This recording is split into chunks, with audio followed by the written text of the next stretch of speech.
여러분 안녕하십니까? 12월 19일 목요일 뉴스투데이 시작합니다. 수사기관들이 주도권 싸움을 벌인 윤석열 대통령 내란 혐의 사건을 앞으로 공수처가 도맡기로 했습니다. 수사기관이 일원화되면서 윤 대통령의 이른바 수사기관 쇼핑은 불가능해졌고 더 이상 소환 조사를 미룰 명분도 사라졌습니다. 이혜리 기자입니다.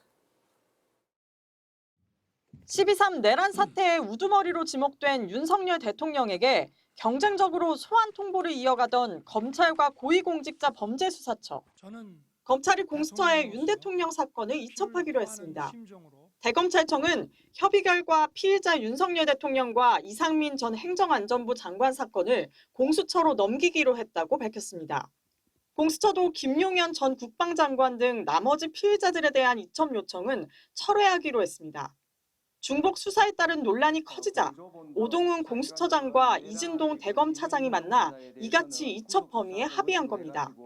검찰 관계자는 이번 내란 사태가 중대 사건인 만큼 신속하게 증거를 확보하고 향후 수사와 재판에 있어 절차상 논란의 소지를 없애기 위한 결정이라고 설명했습니다. 윤 대통령 수사에서 손을 떼라는 야권의 거듭된 압박도 부담이 된 걸로 보입니다. 내란죄 수사권도 없는 검찰이 무리한 수사를 획책하는 것이 혹여 내란 속의 윤석열의 공소기각을 획책하고 있는 것이 아닌가 하는 의구심이 듭니다. 수사 일원화로 윤 대통령의 수사기관 쇼핑은 불가능해졌습니다.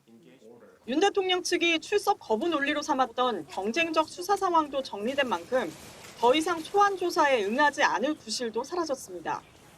하지만 사건 이첩으로 모든 게 정리된 건 아닙니다.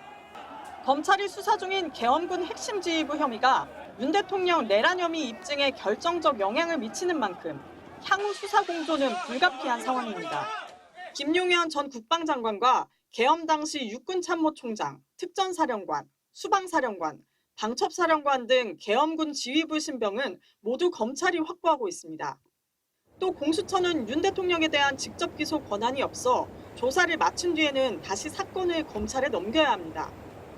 공수처와 검찰은 사건 이첩 후에도 수사 관련 실무 협의를 이어가겠다고 밝혔습니다. MBC 뉴스 이혜리입니다.